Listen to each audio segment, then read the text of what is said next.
Koe te pile a whina wata pe mo kata pe wata Tongaleleka. Ko whina wata koe ta lahi au hapai. E a koe ki te pile te Fakalangilangi te au. Bela bela!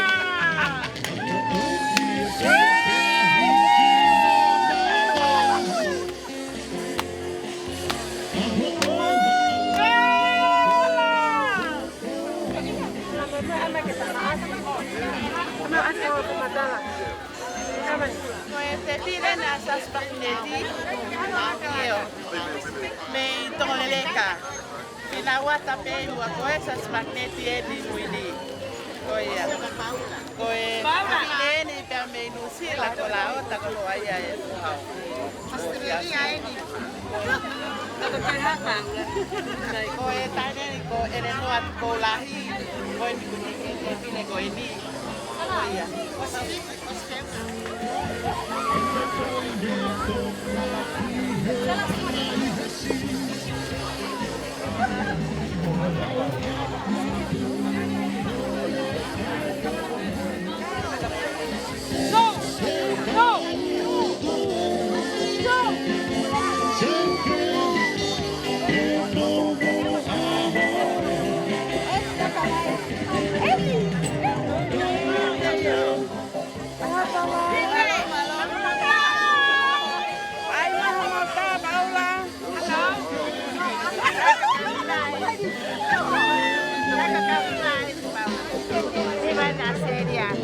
Luego está Penny.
Moimoi. Matapi.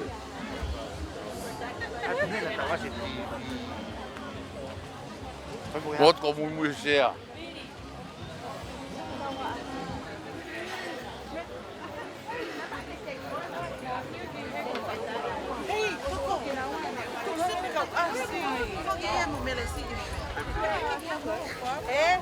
Termina Colomela, no iba.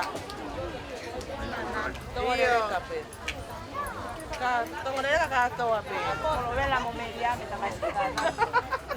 Colomela. Oke taien. Oh,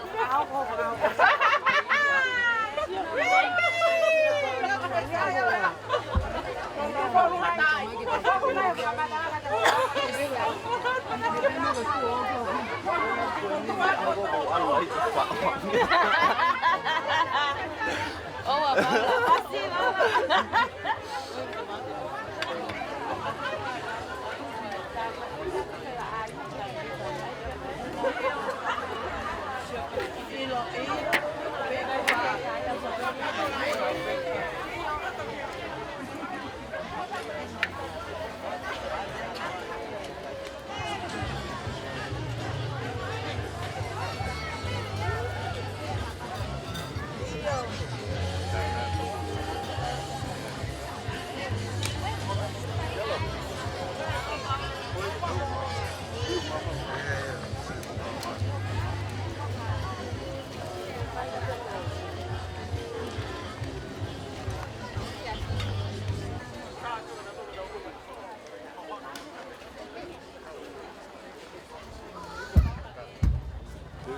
Malo Paula.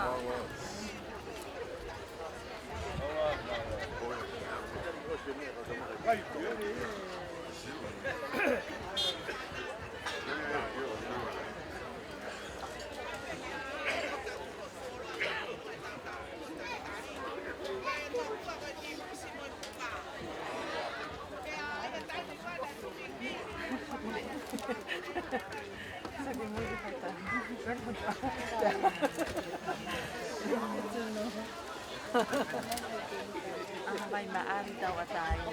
May maari. Colonia dapat tayo na Mexico. Kan parte na natin.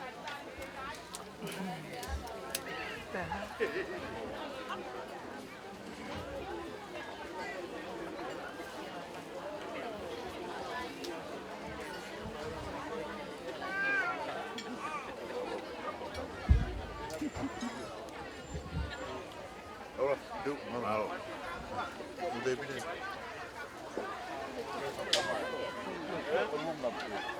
Kom je de hut way? Die hak wai. Aku kena for sure feke. Malo. Mau hen wa mo officer ko ni ko tangata. Udah malu ngai ne prisone. Au fai ka ko na ka ma fa. Ma fa ka me am kon pure ya. Ya. Ku me ne ki feke ke foki moia. Afia. Papat ki tu pulang ko to be.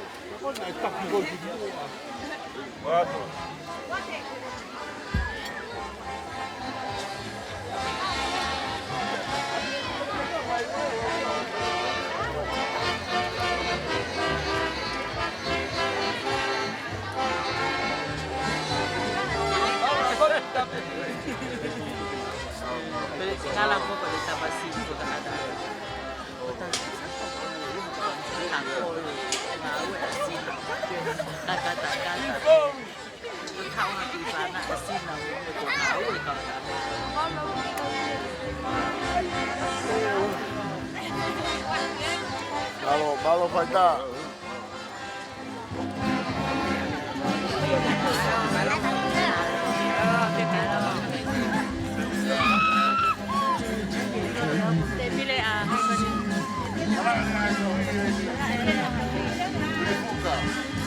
Le buka. Iyo. Mele posta. Mele posta. Malo.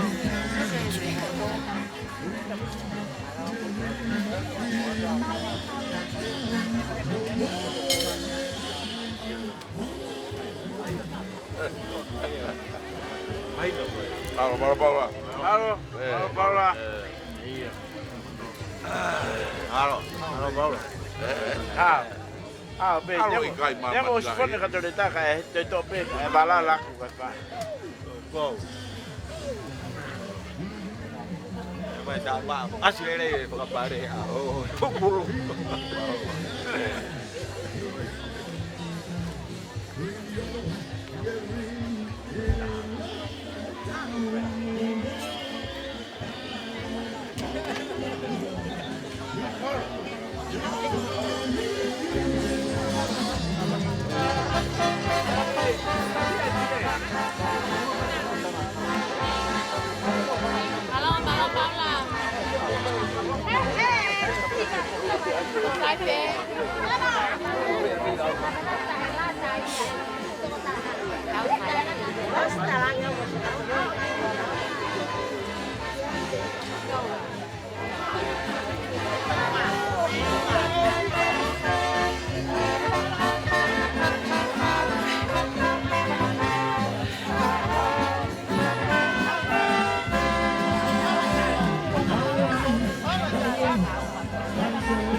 Moimoi sabe bailar.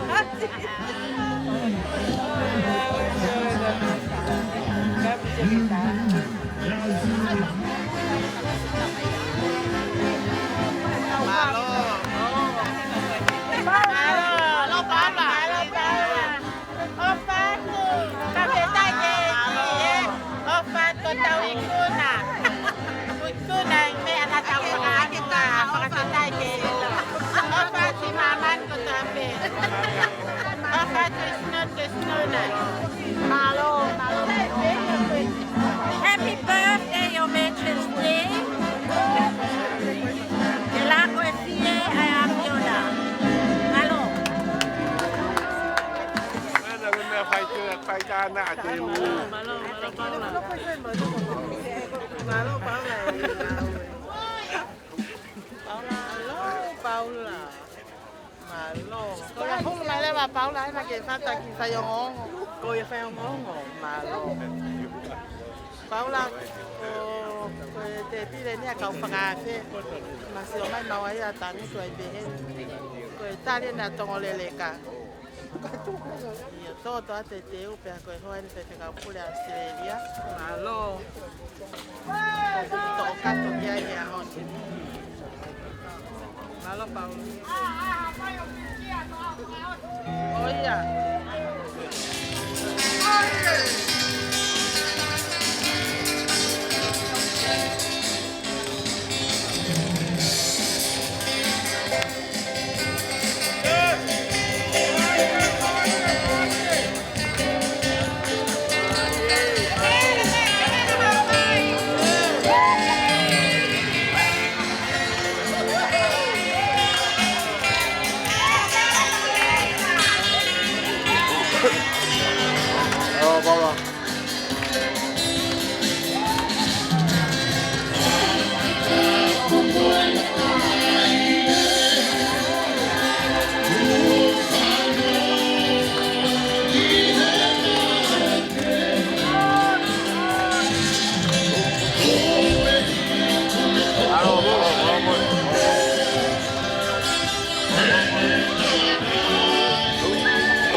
Whakita.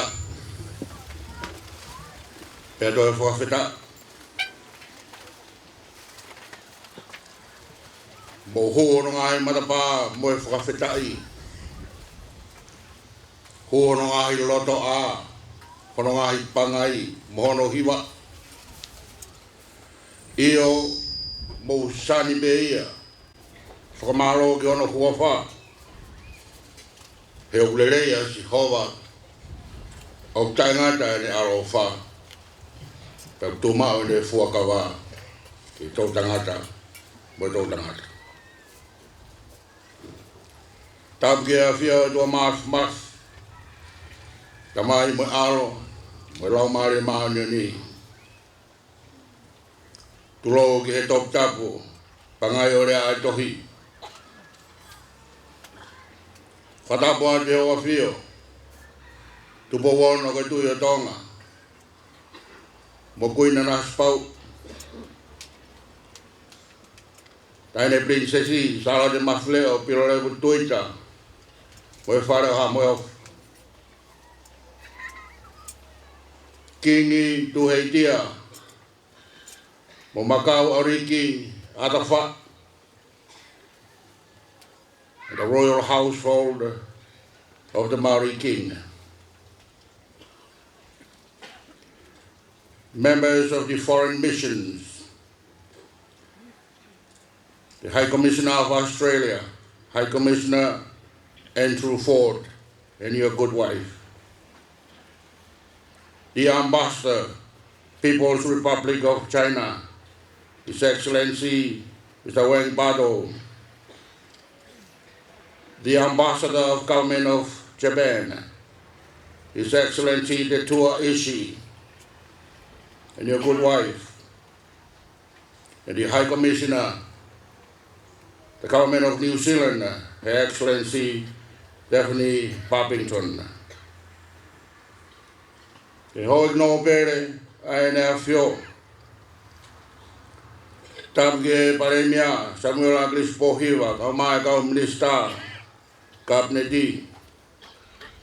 Paremia malolo, ka mai hoi minista malolo. Sea whalerea, ka mai ka uwhafonga whiri he kakai, moi hoek.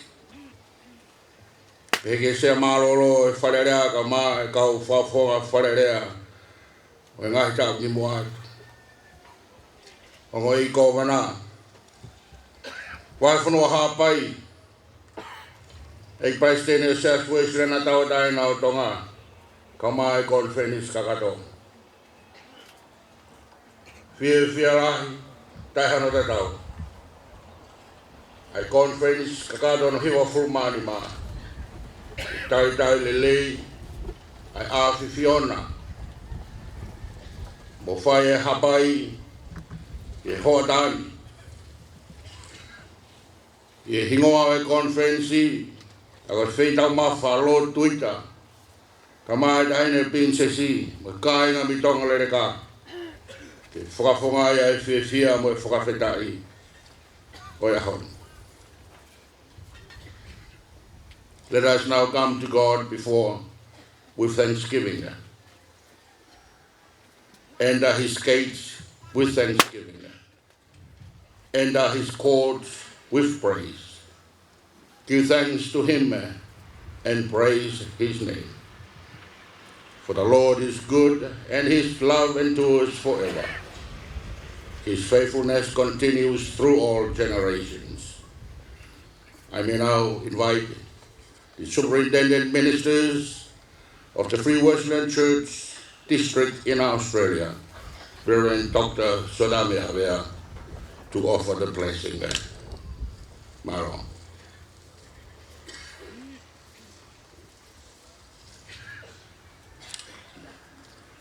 Tulo.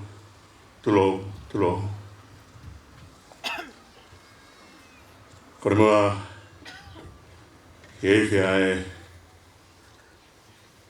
Pule'anga ka polisi kina da taki da dolu e himi ko ni whai ka tau lotu. E ono no himi ko e kunga ue tūki mua ke lawa malo he tua ke tawa e ngahi o wha kia te au he tau kutoa.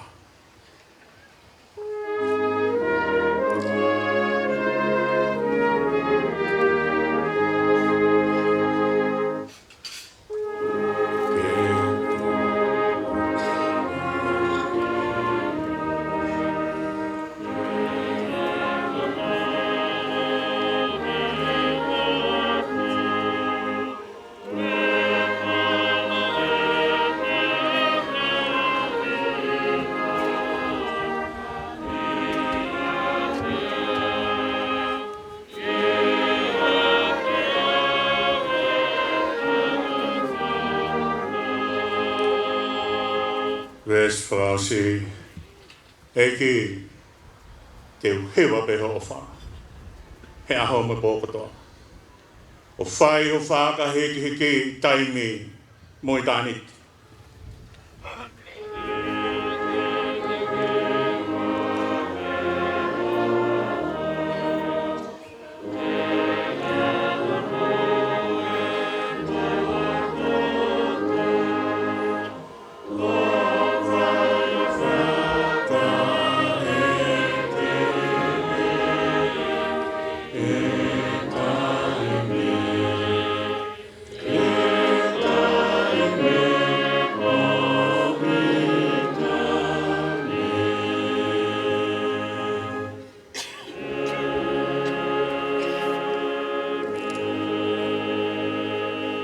Taurotu. Eki o whola I he whunga e whanua ka mo o seni ai whakamaro a hatangata. Ko rea e na om ka tek mau tolu, hu hono ngahi matapā pe ua ngalo e whakawhitai o Sinova. Taka hu hono ngahi loto a io hiwa taanga ki hene o wha, he hu malu ai loto a o wha ai atua. Mōni pē rea u whai e pētere ako te vita, I kai ha mauna lei o ata pe me he o Afio. Ko ia au whakamatala I he same ke mau hewa haleluia taha ape ki he o tua. Pe omi a ngahi mea lea universi pe hewa e leo e tangata ke whai e whakamalo ia o tua.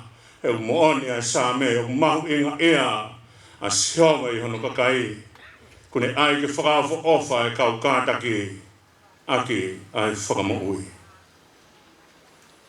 Ko ia ku maupu hange Hawaii mapuna ke hapai atu ki langi ai whakawhetai ke hange Hawaii tawhe maringi me tumuatu mo ngā ke ne ufi kaua ai whunga whanua o ufi aki ai whakawhetai.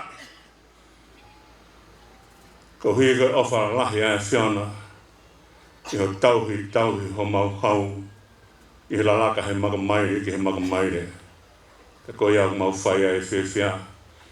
Apuna ki mau tolo e palahaime ka mau ka mamata rewa ki whawhanga Sinova.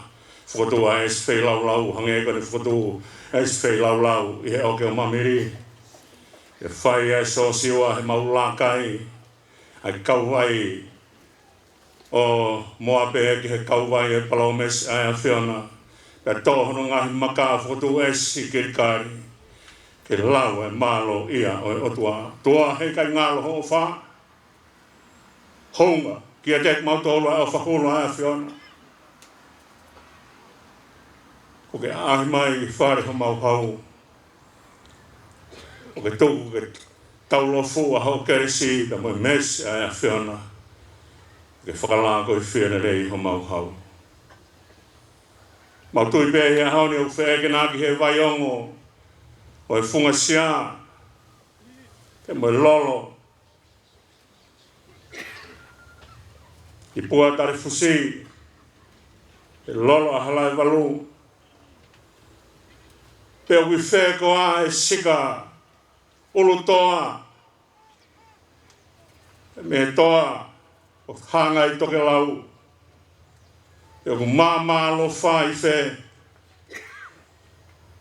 Hake a honi, o toto oni behe o whae o tua, ki whok mai, riwaki mai e haere ki he kolosi, ki whaia e whakamanatu e o whae a whiona. Tau maringi mai e o whakoia, e me o mau ilo e o tua, o fulu o tua, ai maanu, ai whare o ha mohe of, he momo e peau e whangahisi, tau aki pulu more ai toh. E tōngana ki ai whiwhia. Ai kohu. Ai tōnga whei Taumafa. Ai tui tatoluaf. I he tōnga u. Olo tui wa mau Pule'anga. Ki hapai whakamalo ai whanua. Ki hange ko talanoa ai punake pasi e ngahi waitawhe. Ia mohono ngahi loa kau.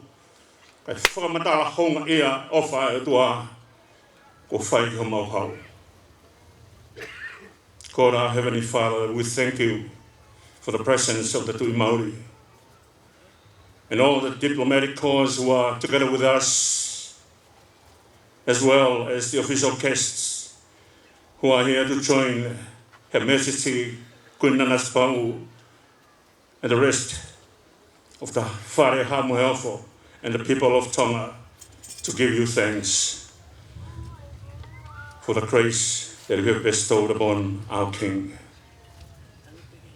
Ke mau tu e atua mafi, ke hake atu e mau whakawhetai, kai ngalo ai ofa e a whiona, e kai poto, e ka kai uno apasia ki he atua, e whakangalo I e whakamalo. Koi au tu ngana kia e mau whawhetai, ka mau hanga ki he a whiona, whai tāpa ki ena ha mau hau pe hange ka muritoko, ai talamonua nei, e tauhi ho mau hau. Tau whetoko hanga heita. E ofa ke munu ea whare Tupou. e whai bea Tupou. Tāpikina mai whai Taumafa e a koeni, e whamanui a ke langi bea Fiona, e tāpikina ho mauhau kau mai tahine koeni, e mo whare a hamo e ofu, kau maa mau tolu kutoa bea mau te fuani. E kia taria mua e whawhetai, o hake ati ki lota tauna, whai kutoa bea ni huafa, o siso kalaisko ano, kako mau eik mo whamu ui. Amen.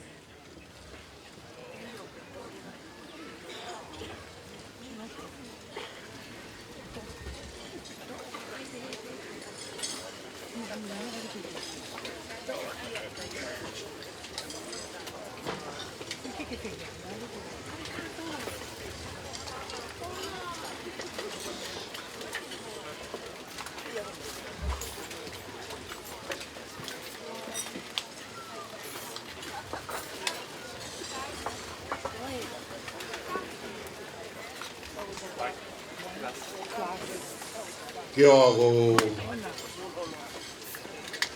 whātāri mua ke hike Taumafa, mā ilo e hoi ki, ke pe whangi whatongia, ke tau whakahako whato nai. Ke kore pēki e iwi e mai mua e au konti, e nau talatala noa mai I wātai ni at koe ni. Maro.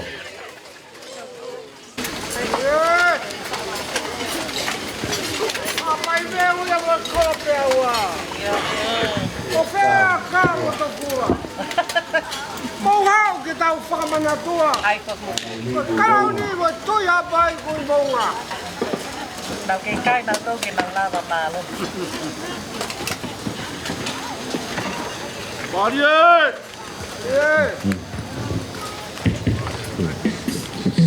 Mari e!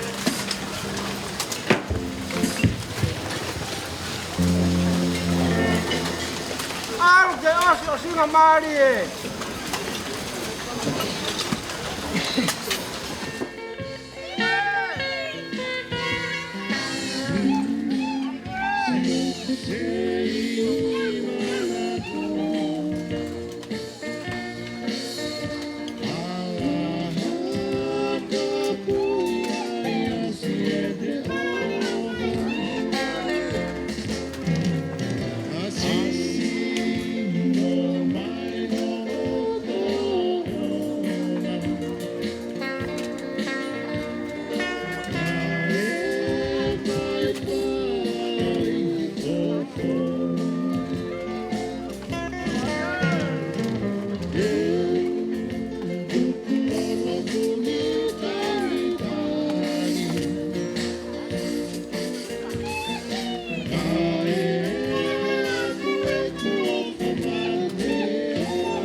Taumafa, ka mura kio.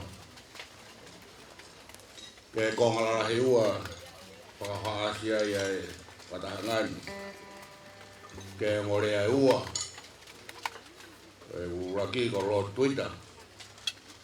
Ke kono wā ko rea ke whapunga i conference ki wafu manima. Ke konga ono wā ki ai ngahi whameite. E whaia e korisi a tautai, mo e korisi kunsalo te, e mo e laka o e rofia i Tongaleleka. E ngahi whatongia tāna ki atuia ki Taumafa e whatani. Kore ke uwhakako wate, whai mua e whainga maare e koe ni, e mea a roa tuida, whatau kei tau tolu, Talitali ka maa e Taumafa kuo whai hono kāinga. Whainga maare e pe, o ngā whainga maare mua, roa tuida.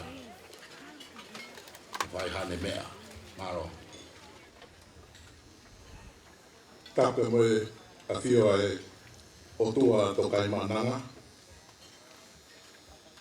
Tāpe moe Afio e tui ha mounga. A la o Tonga. O kei lanu koula e ne whetapaki. Fia lau koe tui ha pai.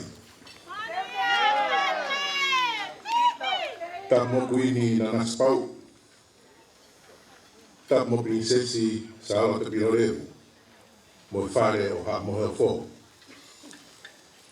Tapu ki he tui mauri, kingi tuheitia, ka mā atawhai, mo whare o tui mauri. Tapu mo hoi no pere ai ne Afio. Tapu mo whaiwhekau, toke tā ahio, e Palestinio i siasi Wesleyana, tau ataina Tonga, mo haa takilotu. Tapu mo e Paremia, mo e kau whakufonga e Pule'anga o e ne Afio. Tapu ke kau whakufonga whakatipilometiki, me ngahi whanua muri.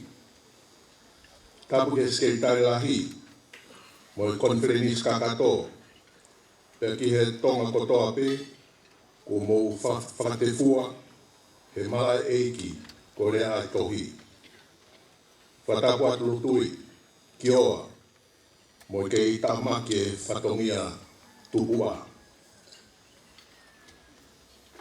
Tuku mua, ke tala mo ka pui atu he, ai whakatapu, ka ata ki he whakololo e hau, ke whai hoku whatongia whakatalu-talu, ko e siofia e la'a, whakaata mo e sotiaka, hono kumia lau atahisi ko e matari, lau e waihi ko e makari, ka e tala e kaho mo wailahi, ko e pupunga whetu ko ia ko matariki, pe ko peri atisi, ka maupe pupunga whetu ko e ni, ka uiari e whakatua merie, a kau whongololo, e tau whanua, e wholau ai hau.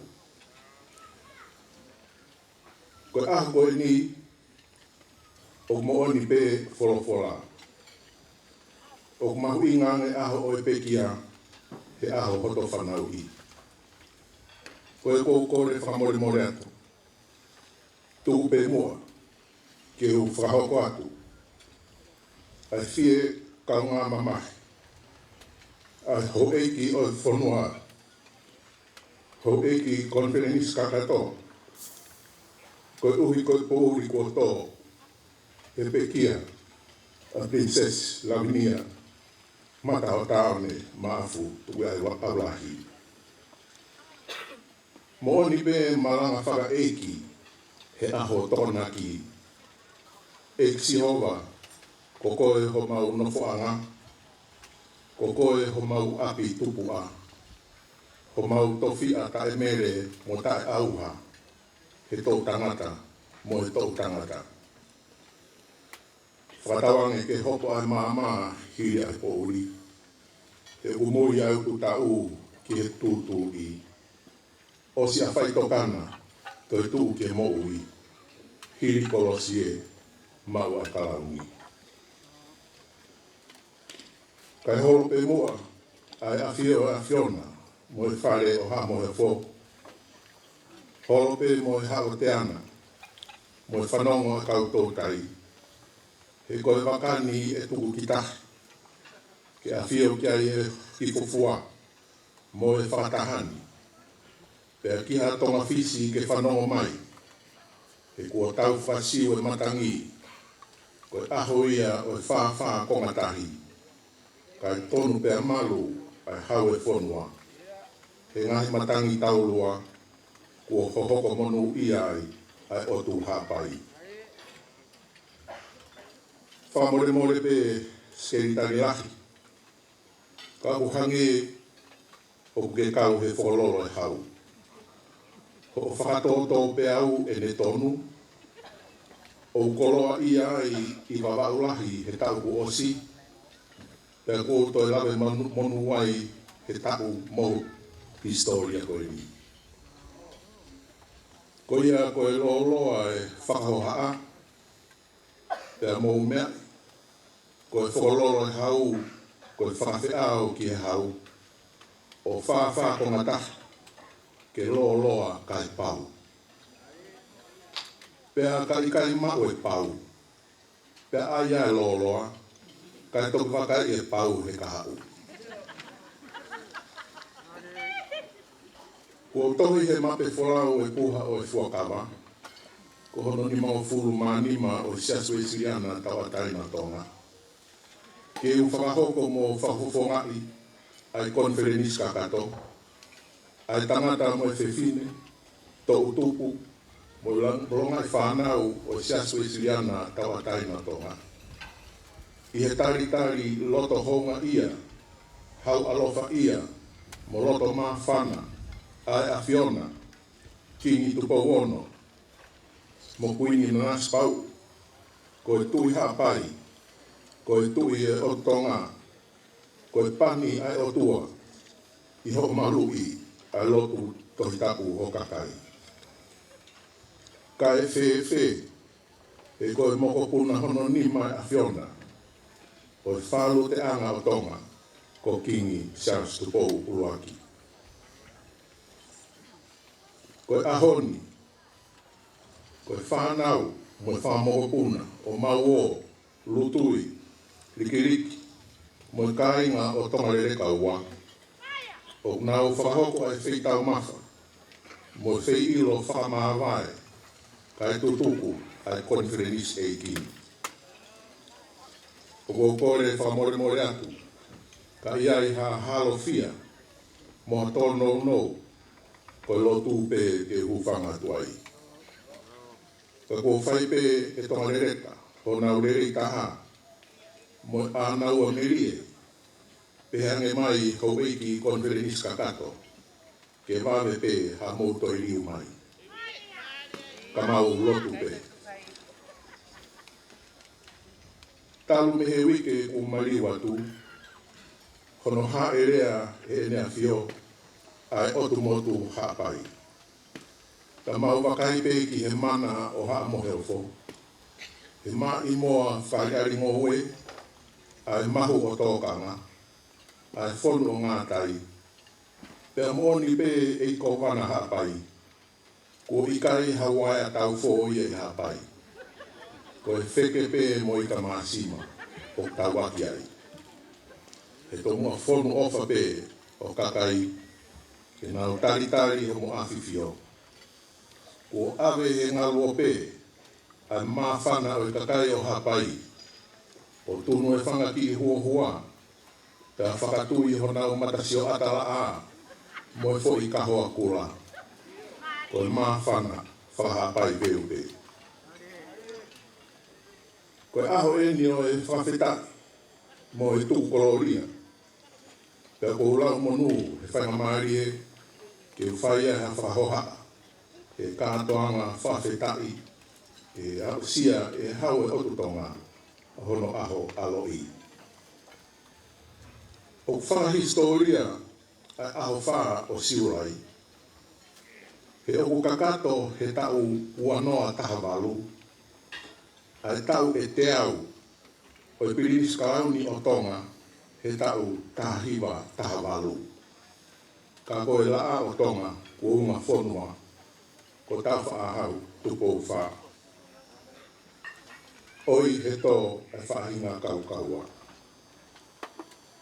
Pe kua mokoi e Afiona, ke hoko atu pe ia koe aho whamanatu, e aho whahifo Afiona.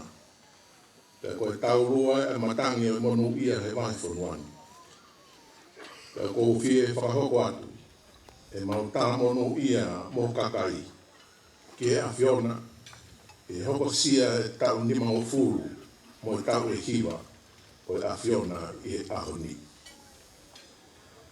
Ko e tau e nima hiwa, pea talamai he uasila a Fakalangilangi e.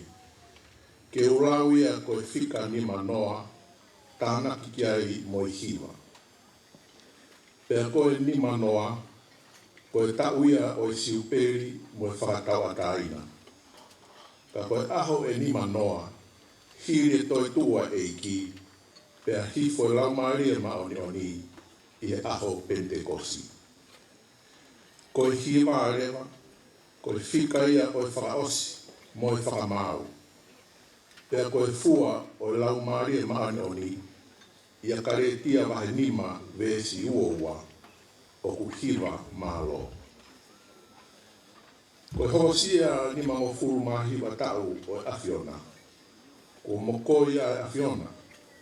Ke whakatau ataina o kakai, me he nofo whaingata ia, hiri a wha ko kita. Pea whakatau ataina whoki, me he haa o e whaito kona taku. I he iwi o e hifo ai laumari e maani oni. Pea whaiai o tau papitaiso laumari e maani oni. Pea ke haa fua mai ai, ko e fua e hiwa o e laumari e maani oni. Aia, ko e ofa, ko e fia, ko e merino, ko e anga moko, ko e anga ofa, ko e anga tonu, ko e anga falala, ko e anga kahataki, pea mo e anga whakamaumau. Pea wikai halao ke ta ofi, a ngahi fua o e laumari e maani oni. Mo oni pe whakatalu, ko e ahoni te whakauru ke ango ki rangi, he moto si mo vai, ko e foi one pe o e tahi, ka ko maulo toni, ko e riu lahi, i kai lava he whitaa, ko i e ni, ke ne ta ofi, he umalawa ai mea kotoa pe, ki hataha u tui mo whalala, i e o tua mafi. Taru me tau anga ai uruaki, fie lau, ko e tui hapai.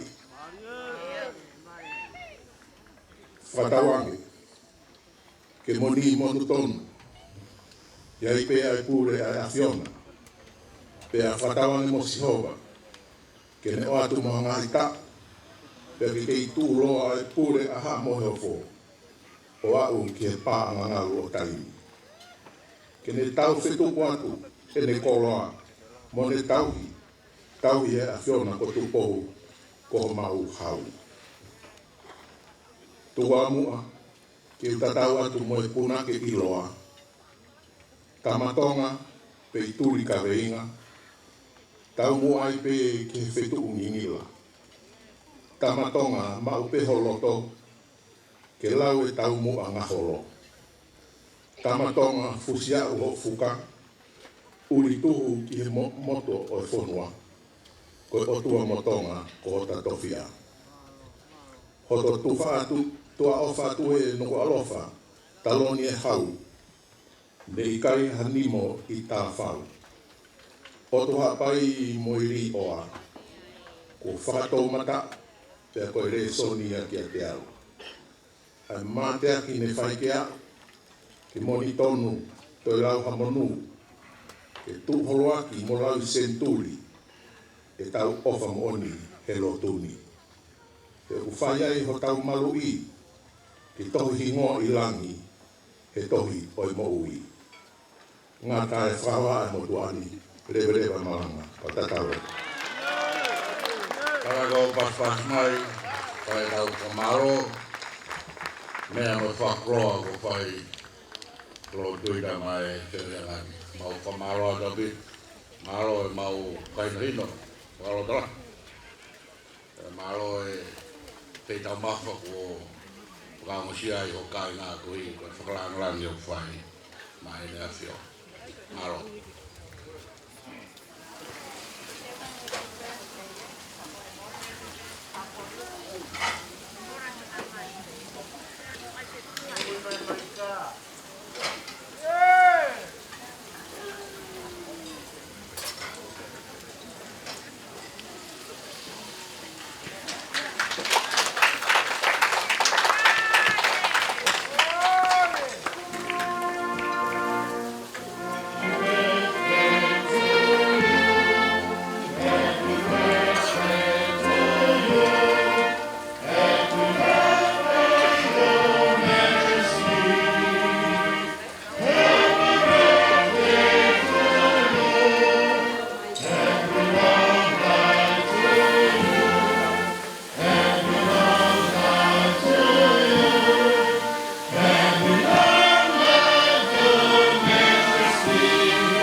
Tapu moi Afio e tai amai.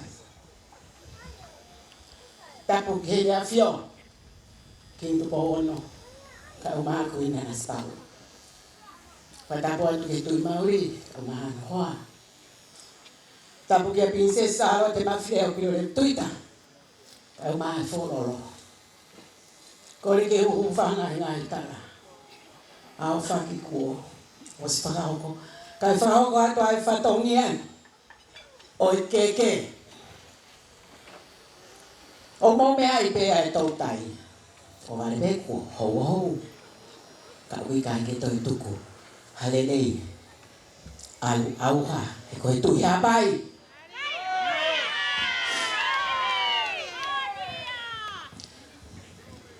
Koe tuanga oi keke. Loto pea. Pule'anga. Oi hau, ke le whakahoko i whatongia. Whapao mo tongu o kumi, takai aki ai whatu walu. Pea whungani aki ai kano te au.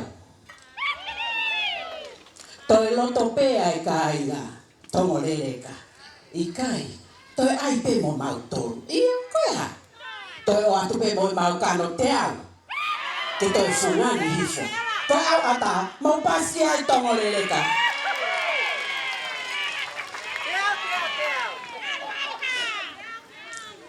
Pea o kuia ia ki keke Fakalangilangi koe ofa moi foaki ki Fakalangilangi ahoi tamatui. Po ono koe tui hapai. Moi tua o whaiki atu me se tua talahi malolo e wahi fonua hapai. Fina wata mono family. Pea koe koroa o hiki aki ai kie koe fihu fatufa.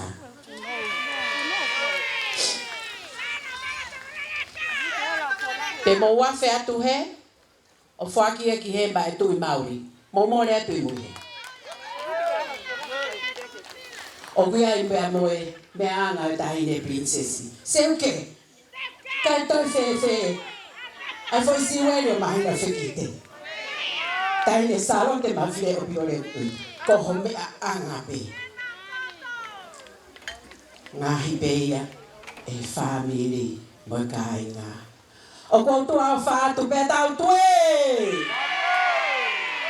Leila maranga kau tatawa.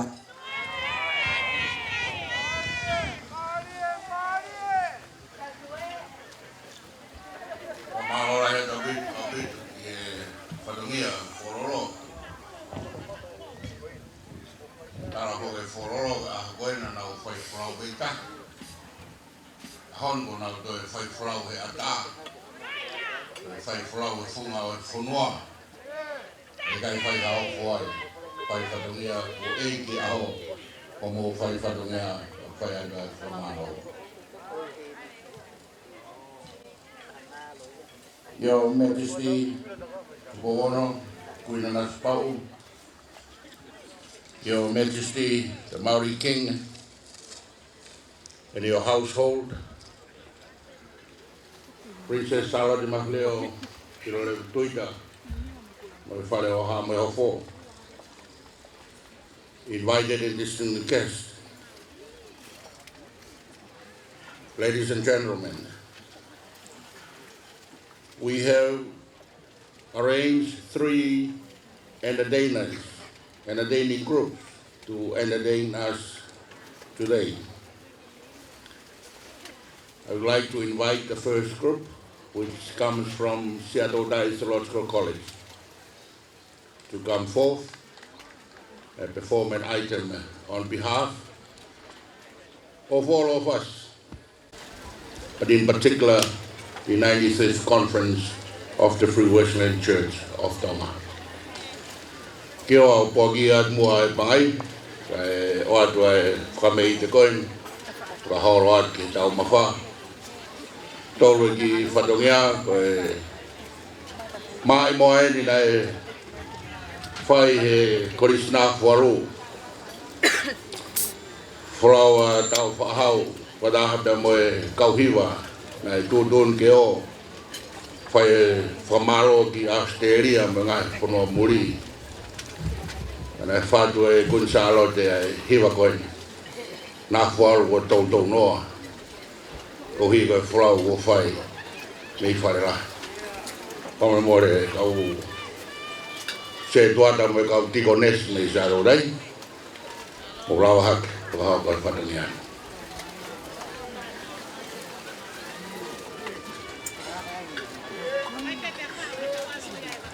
Tahaki bua, Majesty.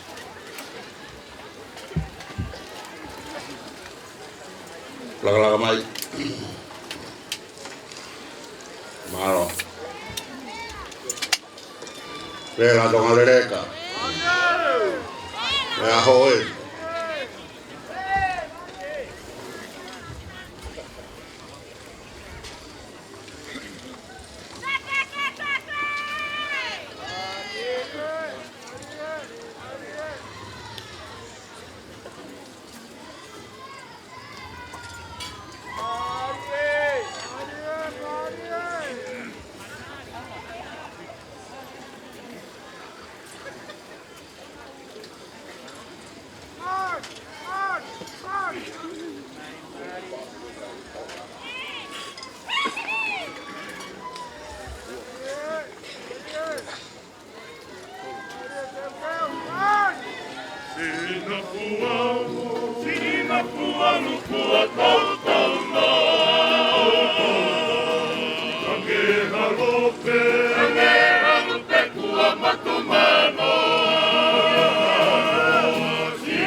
Siulai,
Pamalo Davido, Hoa Tongan Pule'anga, sama kau fayak, saya Talitali, sama kau fayak mikulisa Talitali. Kio kei hiwa be o ngona I nā fuaru, whakahahanu koeni, si nā fuaru o tau noa, hange halupe ko motu manoa. Taru liu mei wharela, mea kona wharu te gai, toi ai hafo ki ange. Tau kei whamana ki leipe, ai ati kona wharu. Pere mai ai ha tau tangata, ai ha taha mi whare o hau, fo ki ange, toi Afio I Latu. Abia ulalanga o whawhonua. Te rodonga mau kei tari he kai te ke fiu te mau kei hiwa pe kei tau noa pea nā kuaru. Ka orewa ke FakaTu'i mai. Whamaro tau bit. Hoko atu ai Taumafa mo ilo. A te u kore ki whainga maari koni. Teu mai kau whaiwa hoko, kai korisia ko punsalo te. Nau whahonga mai ngahi ako anga ai siasi. Ke kau he fia hon. Ahisi hanga I kodu ai kai mau, pangai ai telefoni pegau. Opa I unau sei, opa Talitali, kau kei o siri o hangai pegau. Mari lato ai le takai o malalahi, no saoni he mali Fakalangilangi. Lau manu o kitapa siki matahina, kake na lea I udulaina. Mapura I ngano matalai mahoea, kaute o matori e sisi o te peka. Kana sinai te petu parikongi, Lunto he la Pangai pipitongi, Pangai pipitongi, tui ale kua, te whakate loaki, e kukonuna. Kana sinai te petu parikongi, Lunto he la Pangai pipitongi,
Kamala ya Afio ye Pule'anga ka mai Fesco ka Feaga Christmas Saturday alo fai família hon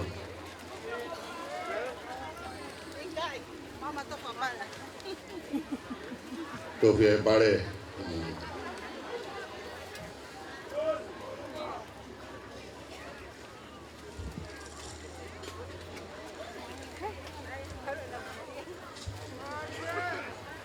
tôi bây giờ và mình đó rồi là cái lofia rồi về cái phải làm gì về ai Taumafa mà rồi vậy rồi hòn kêu aku FakaTu'i boleh follow ke kau follow kalau mà phải vậy mà follow tak ya de se toda o me phải làm gì ke phải família ai lofia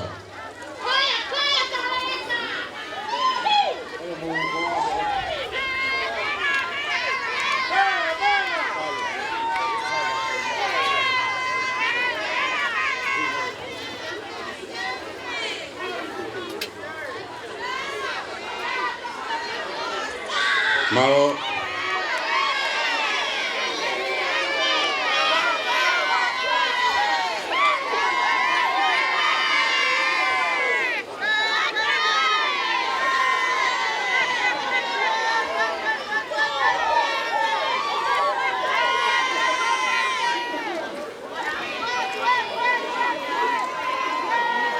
kêu cái Oscar to mày cái người to là cái cái gia đại to ấy que mais nos salió de no bebé malo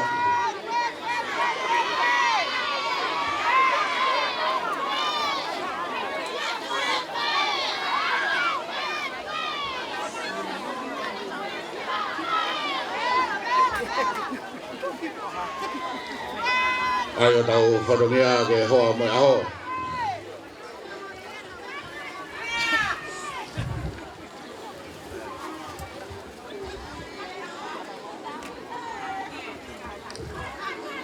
malo bu fango ada kyo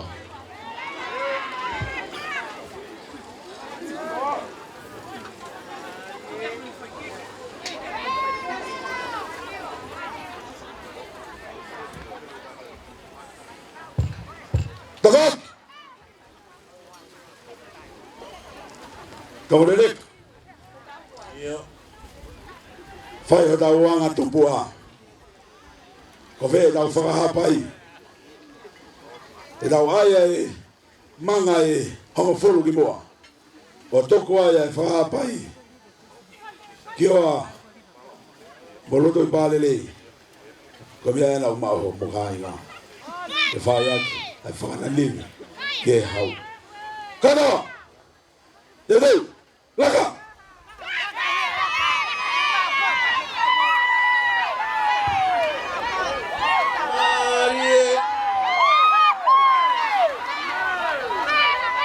Tongaleleka Tongaleleka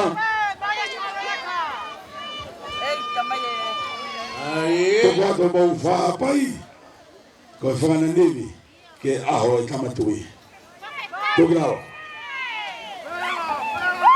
Tongaleleka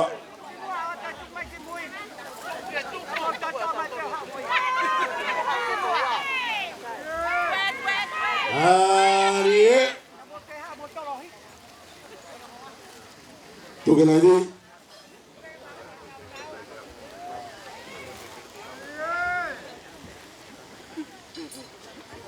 vai ver golopeu kado e dau ki holomo ya i moi manga be hama fulu da o tol fa den on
Moto ka gawa o mamata me ere o tafa agi le Vahenga ka tene ko lupe pau'u. Kada ko pas mai. Malo.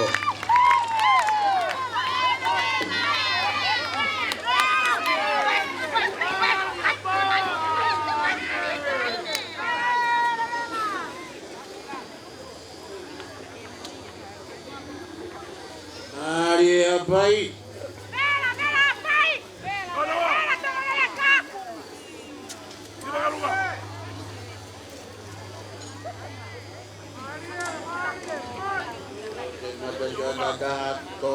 Mari.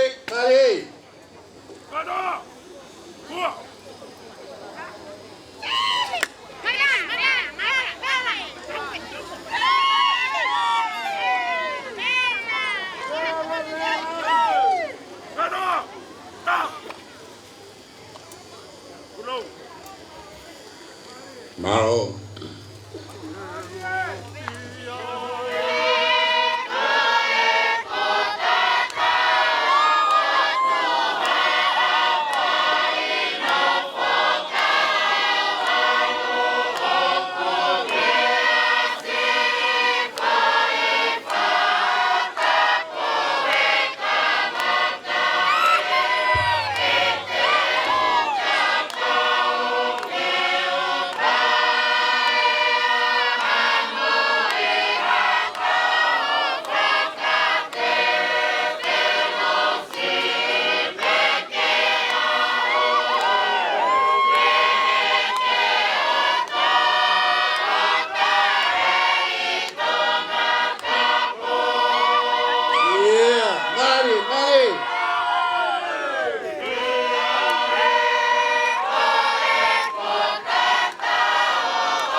Taiteri aki koe apa.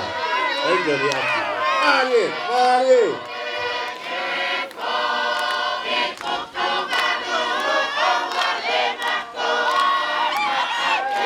Kau mata juata.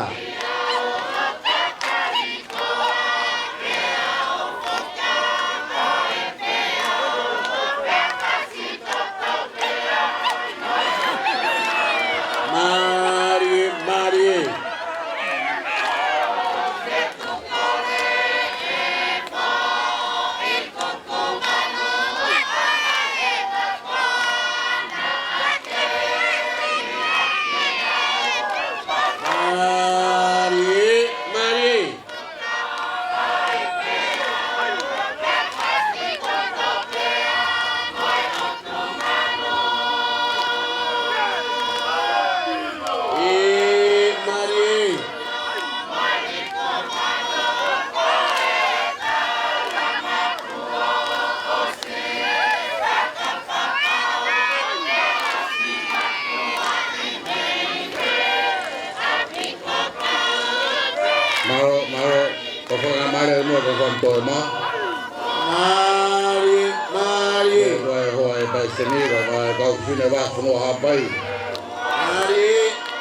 Hai komisioner Wesleyan, maafan. Kota Pule'anga Kufiu.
Konia, Marie, Marie.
Kamalo da bito da ni lupi pau ma faiskau kaya me chat Tongaleleka malo fai famei ke kota.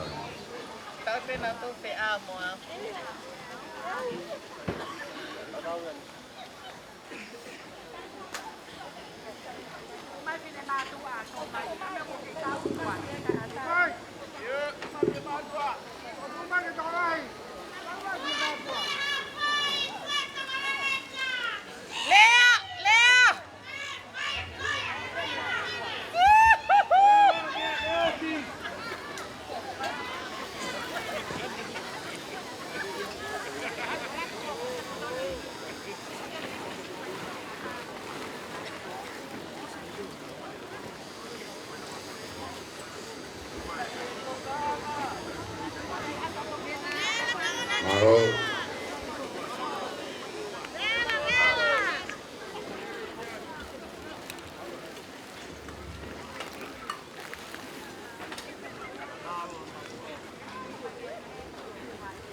Malo buone.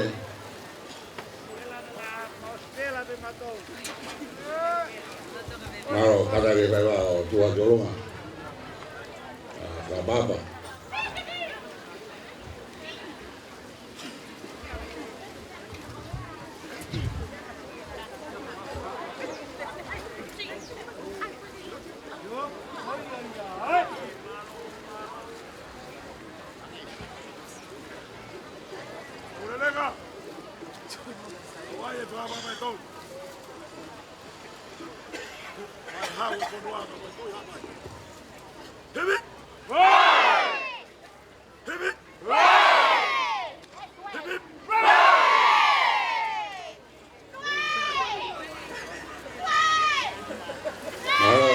Untuk mereka bagi udah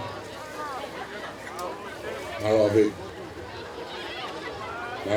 kau boleh guna wayar saya naik kau Pangai kau hari ini aku bukan FakaTu'i beda dari apa yang mereka umur itu kita pagi.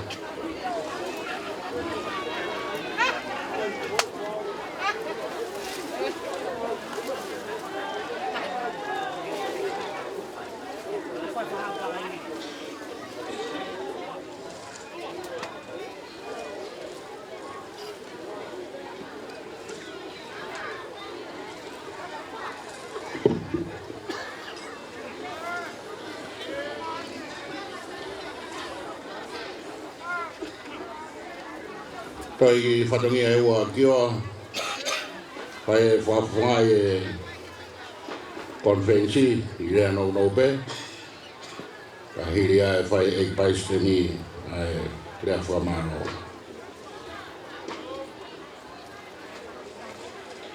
ko whanga ngā whatapu tope ko e kia e kātoa ngani ka keu fai rea koin Pangai konferensi te o fumani ma te kau e fia e hon. Taha e ngā whakatautalu e lotu mo e whanua. Koe lotu na e whai. Whikak mo e ongo ori ve. Pule'anga, Moisias, kai malohi ha whanua. Rea ko whai, whafunga i kotoa i ngāhi siasi. Fuori ve koia, ai siasi, te mo e lotu. Mea hene kau takilot, te poupou, mo maukau ngā kau whata, i whatautaru koe ni. Koe siasi, i ono whatongia koe siasi, e malohi ai ai whanua. Nai kai koe lotu ia ke whakataha i ongo fuori ve. Ko lotu ia ke ua pe ai o ngori ve. Pena takaha mona pe faunga fa koni studone. Takaha pe fu ori ve ai mafai. Mo fatongia ke fai. Tu whakanga koe e fu ori ve si. Mo mafai fa koni studone o e tui o Tonga. Tia ke maura unga ki maudou. Kei whaka baba be fu ori ve koe ni ke tōku fua na e whai mimu. Te whakawhirai o kei mokoi be a e whare Tupou. Ke whakakoloa e si be moe loto. Aga ene whinangaro le lei ke kei whakahoko. E ngahi mawhai whakoni studone ko ia ke si. Kei maru. Kei tuuru be fu ori ve a si. Pau kei whai whatongia be ke hoko atu. Moe amanaki. E mālohi e whonua e ne kau atu ki ai. Talo mihi ula ka wha. E whakainohino e onga fuori ve o tua matonga kau te whi. Kei hapa ia e siasi.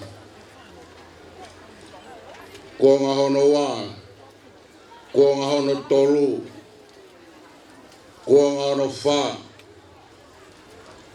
Langa ia e whakahino i ngahi mawhai whakori studone o kui he talo ni te whakamaru ai ai siasi o a mai ki a hon. Koe langa lotu, mai langa whanua, ko whai e whare o ha mai off, monu ia ai pe siasi te mai lotu. Neonga ko mau whai whatongia, me he talo ni mai whanua mo i kakai. Ka tō ai bea e whekau ki he Pule'anga, ke fu oriwe ko ia. Mo i whekau ki he siasi ai fu oriwe ko ia. Pea kuna whengau e aki, ke mālohi ai whanua. Kei manato i siasi ia, ke langa e ako lotu, whai o e kalu seti, whai ako whakalot kalafi, Finangalo ko toa beia na e toa mi whalela. E koe whaunga beia. Ko ngā ono wha, mo ia ko whakateknika re, langa ia e Pule'anga, me fu oriwe ko ia, monu ia i pe siasi, tala whatongia ta tau. Ko ngā ono ni maa mo e whakatokanga, e hau e temo kalati mo e ngai whihui, e kai ala lawa ia tari. Whatokanga ia ke fu oriwe ai siasi. Pea whai pe siasi ono tanumaki e ngahi whikau. E whiunga mo e pore o e kuonga. Mo e whakalakalaka. Nok pe siasi o tau e ne fu oriwe. Pea kuwhia pe fu oriwe ko ni fu oriwe koe. Pe whatongia pe ia, koe whaunga pe ia. O maulot, molot, o hufia ke mālohi ai whanua. Moko ia e Afiona po tō whae na whakahinohino e konfensi ke anga e tau i o masiwa. Whae ako hiki o whakawawa e whainga maria ki tō Pule'anga. Na ke whinangalo ke tō whae hala ko ia pena e whae e siasi. Wei ki whoi e riri ko puke mai. Ke i loka pe whanga ke iai pe ngā i whoi e riri. Ko ke whakainohino ke hoko atu ki ai. Ko ke tuku mai ai whikau whatongia o e siasi ke tau i o masiwa. Pe whai e ako ke whakatawa tāina. A Tonga. Io e mālohi a Tonga. Ka whakatawa tāina me he masiwa. E Afio mau tui ki ai, pe mau whamaro atu. E ke mau whikau le rei ke siasi, ke kei hoko atu e ne whai whatongia. Mua hake koe whinangaro i o tua ke whakahoi fua. Kau kei tupā e siasi ke whai e ne whatongia, ko i ke mālohi e whanua. Ke mālohi e whanua. Pe mau whakawhirai ko i koe hon, whainga maari e.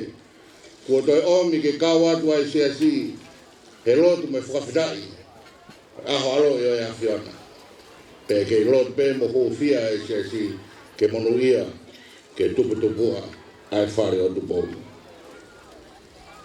Ka o whina e o tua e whare o Tupou e mālohi noa e whanuanu. Ka o whina e o tua e ngahi whinangaro, langi mamao, o fou me Afiona mo whare. E kei maui ui pe ki fu orive ai se si.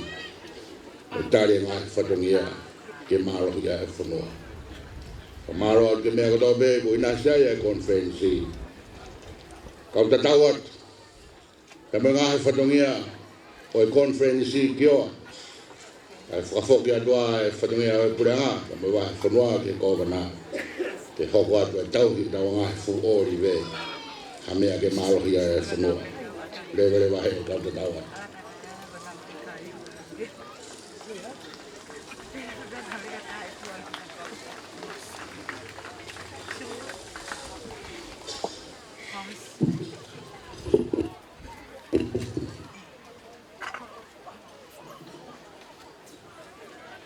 Tupou e Afio e tuata hamai.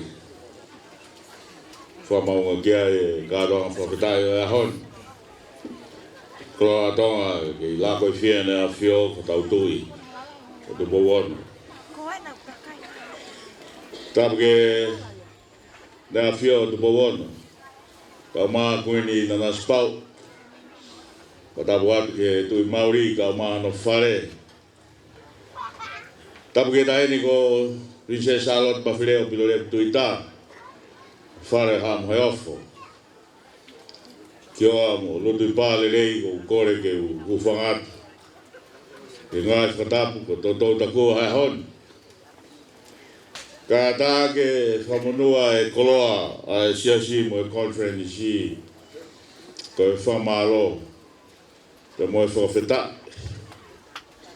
Ke mua ke whawheta e honi neo ua tōtou takua. E ngai whatahanga a e siasi mo conference i Pea mo e malai ko Lea'aetohi ko whawhetai ki heo tua. Conference Alo'i talbe me ka matanga o mai ki haon. Alo'i e anatula e pure a tua ko e ne whai mo whai mo fua. Pea ku hanga mari ai Alo'i o conference i. He lea koia o hapai ko e hangamari e. Whai atu e whawhetai e hoa Afio ko e tu'i Tupou ono. O whinangalo ke whamonua ngahi whatongia o e conference. Mone e skei Talitali. Neo ngahi whatongia whakoristu tone. Ka kona winga ke whakapapau e tu'i o whanua.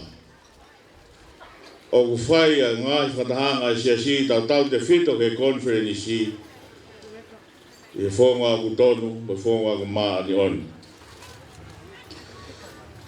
Ke aia whonga o ki kai ke whakatua. Ke whatatau me lao me konistu tona e siasi o ki Afiona. Ke te whai a wakai ki aia conference. O tu taula e amanaki me whatua melia mau bea conference. Ko tōtou harea e conference e tau kotoa be. O tōtou whamanatu ke ating mau tōru. Ke whai ke tonu bea whai maa ni oni. Ai ngā whatahanga siasi o whatatau i amanaki whakaristiane. Mo i konistu tōne pa mo e lao. A tu tōne a siasi. Whawhetai atu. Yo Afio. Maungoi o kei malu. Pea maungoi o mau tauataina. Tauataina o purei pea whanga ngata. O whatatau hea kanaki a lot. Ka peheke he konistu tone. Te ke ngoi konferenisi iai hane tauataina o talakitoa ke whaiteria. Ko i ko tōtou harea e konferenisi ke whamanatu ke ri mau tōru. Ko whai whonga tōtonu, me whai lelei, me whai o tāu e lotu. whatatau ke konisu tona siasi. Whakatai o harea, ngai whatahanga me whamunu, a ngai whatongia o e conference.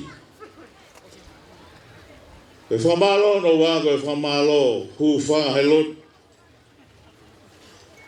Whamalo tahine kui Nanasipau'u, mo tahine ko salot mawhirea pilore tuita. Ai whare hamo heo fo. Kau mai hoi no pere whanua. Ke pare mia mo e Pule'anga. Koe aho ia ne Afio koe tui, koe tui a whanua, koe tui a Tonga. Vikai ko hatui beia o siasi mo e conference. Whamalo atu hu whangahelot. Tau e ne ua malo. Amo whakatui mai a conference. E te whakamu. E tuku mai o tau whatongia ke tau tui. Ke whai e conference. Ia me ea mau e conference. Ka wango e conference moa ke whakahonga. Ke ane Afio. Ane hanga whataulama e conference e tau kotope. Pe maina tai mini hokoa mau pe a ngatanga conference ka mo hoko mai a Alo'i ne Afio. Ko wau tau gosi. O se conference ka hoko mai a hoko e a Alo'i tamatui. Mea na tau ha pai. O hingai a kore na whai. O ngoi conference e kai tawa taina. Ane hane mai ke whamonu e ngai whatungia conference mo whakataulama conference. Pea lava conference e pea si tua conference e ka tun whai ono a hoona. Ke hui ngai a. O kore FakaTu'i. Whamalo ata hene koini. Tahine salo de mawhireo pilo le tuita mo e whare hamo heof. Hoi no pere ene Afio, premi amo e Pule'anga. Ko mo FakaTu'i, ke mo whonga poto e conference. Ko mo whalala mai ke tau whai, ke mau whai ho tau whatongia. E hongo tau kone ua. Liu e conference aki Tongai ki tau kahau. Pea kei tu pea palasia. Pea mo Pangai la. Pea mo nongai tala. Kei whakangong pe conference. Le FakaTu'i ko eni. O mo whangofua mo FakaTu'i mai ki fofonga poto e conference. Ke whai o tau whatongia. Ke aho tau tui. O whamalo atu. FakaTu'i. Whamalo atu abito. Ki amelari e whololo e hau. E lo tuit. Ka mo kai ngā. O mo whatau walai o tau whatongia hea hon. Pea wheunga beia. Tongaleleka. Pea haunia. Kei tu e talai. Ai ni ui. Mo e whanga ko paluki. Mo e whai ai mai moa kaswaki. Ka mo ngai tala tu whakahoro. He ko ho mo whanau tama. Ko mo tau tama. Nā mo popo tama. Ke ulaki whaa Tonga. I Hawaii. Ke tu e tala ngini o Wholanga. Ne hongo koe whatu tama ha vela. Ka mai pe me historiana pai Alo'i. Mo e ohi hake. Mo e teu ke ne whatu tangata. O au ke ne tare lotu. Ne whai pe Hawaii. Whamalo at lotu e te mo me kainga. O mo hanga Whafotonga tau whatongia he ahon. Hone gai ke whafonga ton. Hone gai ke tala beangari. Ai ahon, te moe tala o e kohiri. Whamalo atu ai konferenisi o ino bere. Ka maa pare mia mo e Pule'anga, neongo o ku hiki e Talitali whamalo ko ni he miniti a konferenisi. Ka whai mareni, ke whakahoko atu i Pangai Lea'aetohi a whamalo ko ia. Whamalo atu mo kau mai, mo popo mai, ke whatafa konferenisi, ka konferenisi ko i kuna, konferenisi lelei whawhia fia, mo conference mo tapuaki no ako mo no whaino heno hapai ai conference ki anga o tau i lotu mo whai whatongia i he lotu whamalo whaasi whamalo atapito o tu hapai o mo whanga o whatawalai whatongia conference ki apu tawa kipuru Wa tau e konferensi e ngai no whanga ka mai malai Lea'aetohi. Lai ang be tano fia ma whana mo mari e ia. Yo mo whai whatongia ki e konferensi. O mai mua e whetapa e lo fia ke whai ato ka mau tatau. Lo fia e wai mau tatau e konferensi o tu hapai. Mo mea ka mawalu. Peka pau e fuafua loa. Ha mau to liu mai. Ko mau mou. He mea hine hina mo ika masi maa mo wheri mo moa. Lewe e whahaka o tau atu.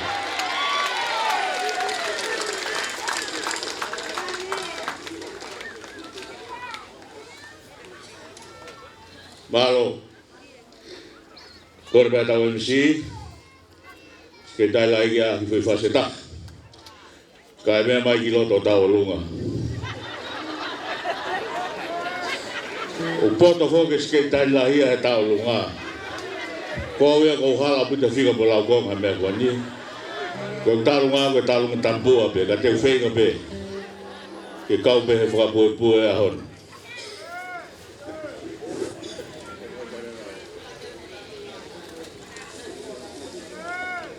Whakahonga ai whakahoa ko whai mene Afio ke ma kau atu whakahapai o e ahoni. Kon whiris tongatak mo mai ki tau lunga. Kalang mai konferensi, kau te mo rol na kai whi maria ko mo whekitaki. Urawa mai.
Taine Majesty, kalau kau bilang boleh kuit, kau bertanya tu, tahu mau ni tahu soal malu, mau tahu tak tahu, kau memang tak kau mesti.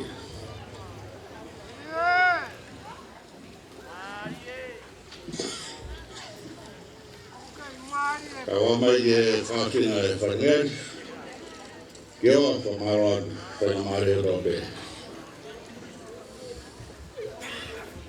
Kau Latu porque FakaTu'i se malolo, kau wana el Pangai, famora fata work.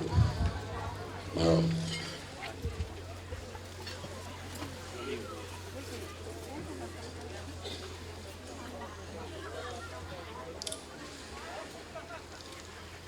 Kau tahu apa Afio Tongaeleka?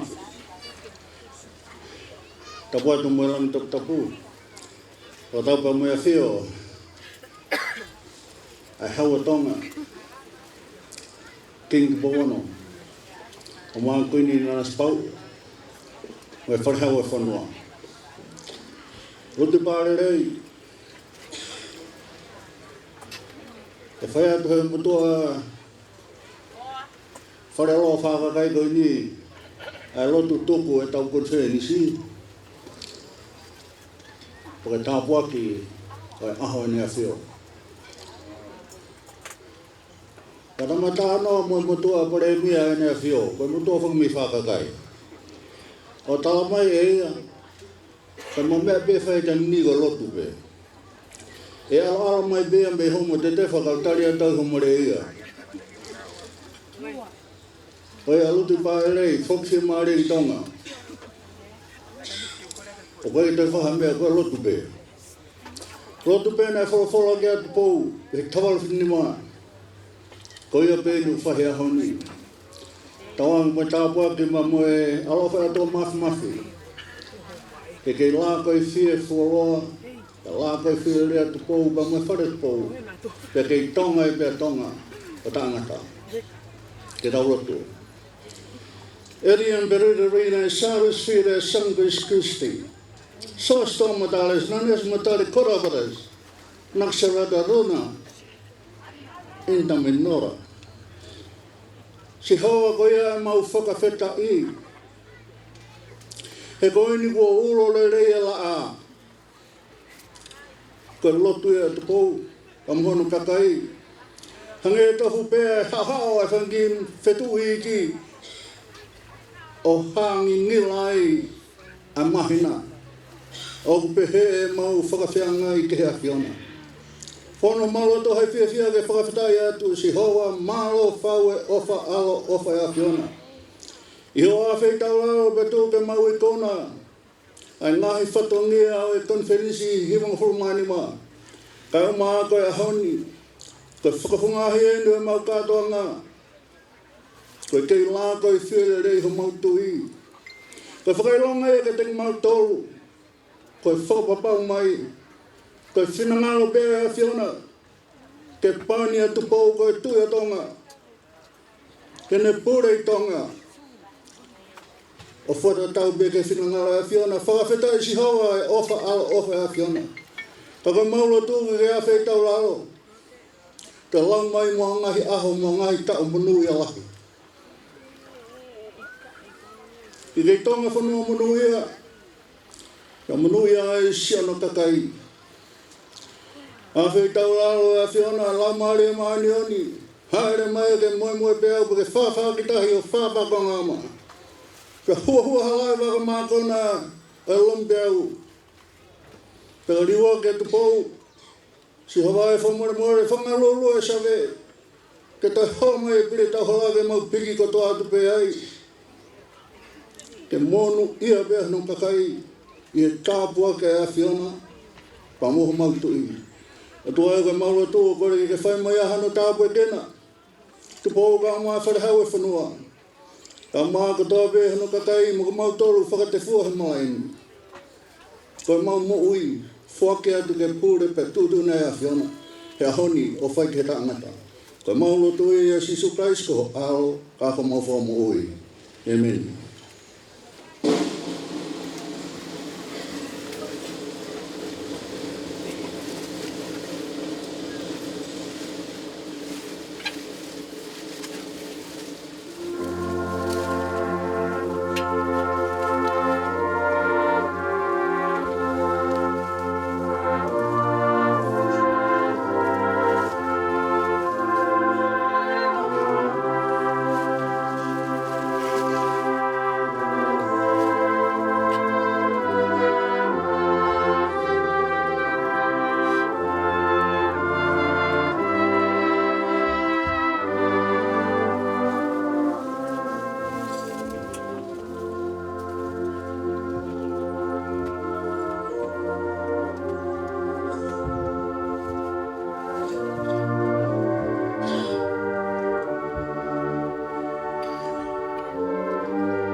Papai, pai a whampapa kena Afio. He bibi. Kada kera ma whai mari e ke mea hoi whawhi.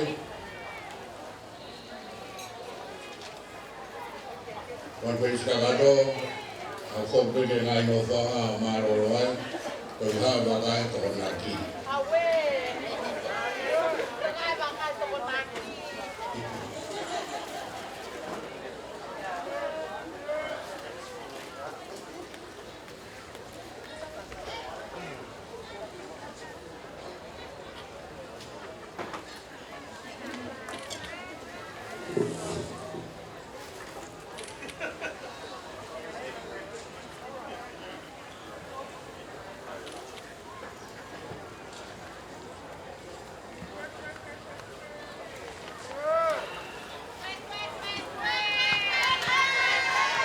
Koe kia I Hawaii. Koe.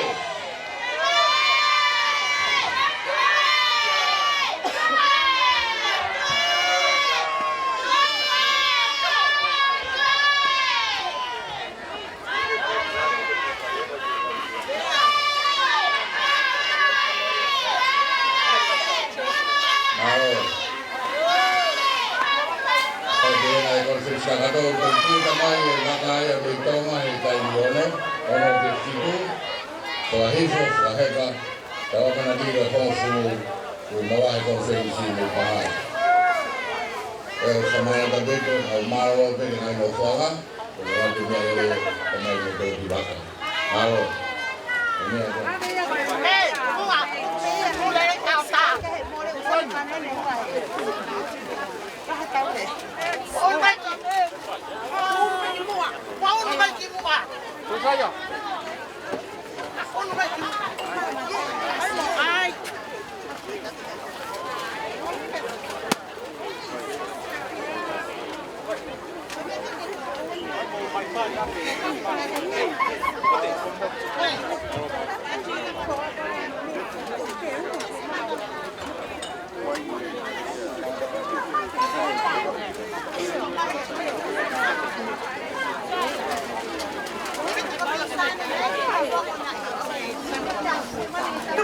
Tuai lolo.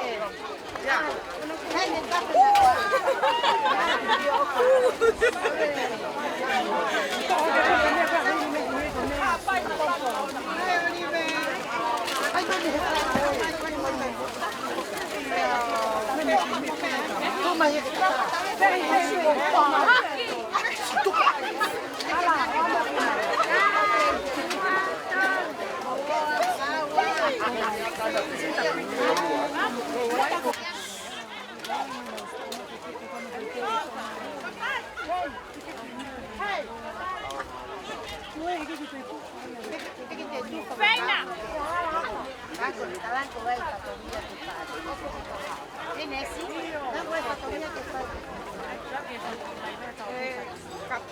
pa o te he ko mai